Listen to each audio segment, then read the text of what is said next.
ഒറ്റയ്ക്ക് ഒരാൾക്കും ഈ ദുനിയാവിൽ ഒന്നും നേടാൻ സാധിക്കില്ല. പണ്ടൊക്കെ പറയും ഇൻഡിപെൻഡൻസ് വേണമെന്ന്. ഞാൻ വിശ്വസിക്കുന്നത് അങ്ങനെ ഒരാൾക്ക് ഇൻഡിപെൻഡന്റ് ആകാൻ സാധിക്കില്ല പരിപൂർണമായിട്ട്. സ്വപ്നങ്ങൾ വർക്ക് ചെയ്യണമെങ്കിൽ ഒരു കൂട്ടം ആൾക്കാർ പണിയെടുക്കണം.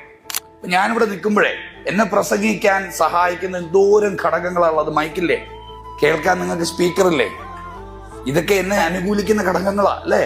ഡിപ്പെൻഡ് ചെയ്തേക്കാ ഞാൻ മൈക്കിനെ, സ്പീക്കറിനെ. ഈ വസ്ത്രം പോലും വസ്ത്രത്തെ ഡിപ്പെൻഡ് ചെയ്തുകൊണ്ടാണ് ഞാൻ നിൽക്കുന്നത്.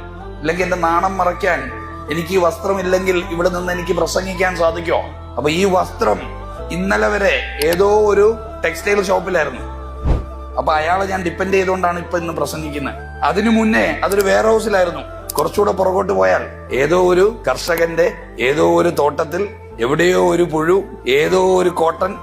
തിരിഞ്ഞു ചിന്തിച്ചാൽ എത്ര പേരുടെ കാരുണ്യം കൊണ്ടാണ് നമുക്ക് ഇന്ന് ഈ പ്രോഗ്രാം ഇവിടെ നടത്താൻ സാധിക്കുന്നത് അല്ലേ. എനിക്കിവിടെ നിന്ന് പ്രസന്റ് ചെയ്യാനും നിങ്ങൾക്ക് കേൾക്കാനും സാധിക്കുന്നത് ഒരുപാട് പേരുടെ പ്രയത്നമാണ്.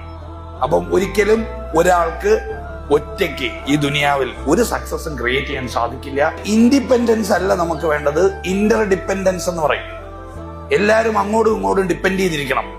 എന്നാലേ വലിയ വലിയ വിജയങ്ങൾ ജീവിതത്തിൽ ഉണ്ടാക്കാൻ സാധിക്കുള്ളൂ.